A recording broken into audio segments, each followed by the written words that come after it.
Assalamualaikum warahmatullahi wabarakatuh. Shalom, Om Swastiastu, Namo Buddhaya, dan salam kebajikan. Baik, kami dari kelompok 5 akan memaparkan materi demonstrasi dan kebebasan berpendapat, hak demokrasi, dan tanggung jawab warga negara. Untuk mempersingkat waktu, kita langsung saja ke materi. Kebebasan berpendapat merupakan hak setiap warga negara dalam sistem demokrasi. Masyarakat dapat menyampaikan kritik, saran, atau aspirasi, salah satunya melalui demonstrasi. Namun, pelaksanaannya harus tetap mengikuti aturan, menghormati hak orang lain, dan menjaga ketertiban umum. Dengan begitu, kebebasan berpendapat dapat berjalan secara bertanggung jawab. Baik, selanjutnya adalah permasalahan dalam demonstrasi dan kebebasan berpendapat. Yang pertama, kurangnya pemahaman masyarakat mengenai aturan demonstrasi.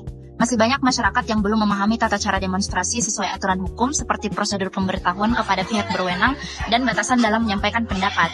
Kedua, adanya aksi yang berpotensi mengganggu ketertiban umum, yakni beberapa demonstrasi dapat menyebabkan kemacetan, kerusakan fasilitas umum, atau mengganggu aktivitas masyarakat jika tidak dilakukan secara tertib. Kemudian yang ketiga ada kurangnya komunikasi antara peserta aksi dengan pihak keamanan. Komunikasi yang kurang baik dapat menimbulkan kesalahpahaman sehingga meningkatkan resiko terjadinya konflik saat demonstrasi berlangsung. Yang keempat, penyampaian aspirasi yang terkadang tidak dilakukan secara damai. Sebagian aksi demonstrasi berubah menjadi tindakan anarkis seperti perusakan atau bentrokan sehingga tujuan penyampaian aspirasi menjadi tidak tercapai dengan baik. Kemudian yang terakhir, perbedaan kepentingan antara masyarakat, pemerintah, dan pihak terkait, yang dimana setiap pihak memiliki kepentingan dan sudut pandang yang berbeda sehingga sering terjadi perbedaan pendapat dalam mencari solusi terhadap suatu masalah. Regulasi demonstrasi dan kebebasan berpendapat yang berlaku di Indonesia berpedoman kepada Undang-Undang Dasar 1945 Pasal 28E Ayat 3 yang berbunyi menjamin hak setiap orang untuk berserikat, berkumpul, dan mengeluarkan pendapat. Kemudian pada Undang-Undang Nomor 9 Tahun 1998 tentang kemerdekaan yang berbunyi menyampaikan pendapat di muka umum, mengatur tata cara penyampaian pendapat secara bertanggung jawab, dan demonstrasi harus dilakukan dengan menghormati hak orang lain, menjaga keamanan, dan menaati hukum. Adapun prinsip demonstrasi yang baik, yang pertama, dilakukan secara damai. Aksi harus berjalan tertib dan tanpa kekerasan. Yang kedua, menghargai pendapat orang lain, menghormati perbedaan sudut pandang baik di antara sesama peserta aksi maupun masyarakat luas yang tidak ikut berdemonstrasi tanpa adanya intimidasi. Yang ketiga, tidak melakukan tindakan yang melanggar hukum. Kebebasan berpendapat tetap dibatasi oleh aturan. Aksi wajib mematuhi jam operasional, serta menghindari tindakan kriminal seperti penjarahan atau penganiayaan. Yang keempat, menjaga fasilitas umum. Fasilitas publik seperti halte dan taman adalah milik bersama. Merusak fasilitas tersebut justru merugikan masyarakat dan mengalihkan fokus dari isu utama yang diperjuangkan. Yang kelima, mengutamakan dialog dan penyelesaian masalah. Demonstrasi adalah pemantik, bukan tujuan akhir.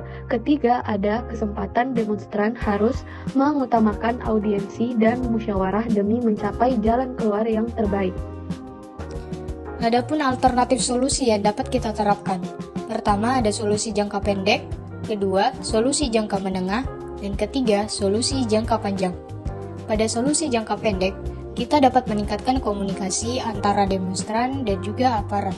Kedua, memberikan edukasi mengenai aturan aksi damai. Ketiga, melakukan pengawasan agar demonstrasi bisa berjalan dengan tertib. Solusi jangka menengah. Pertama, kita dapat meningkatkan pendidikan demokrasi di sekolah dan juga di masyarakat. Dua, membuka ruang dialog antar pemerintah dan masyarakat. Ketiga, membuat wadah penyampaian aspirasi yang lebih efektif. Terakhir ada solusi jangka panjang. Pertama, kita dapat membangun budaya demonstrasi yang menghargai perbedaan. Kedua, memperkuat sistem partisipasi masyarakat dalam pengambilan keputusan. Ketiga, menciptakan masyarakat yang sadar mengenai hak dan kewajiban yang harus mereka lakukan. Baik, selanjutnya adalah alternatif solusi yang dipilih jangka menengah.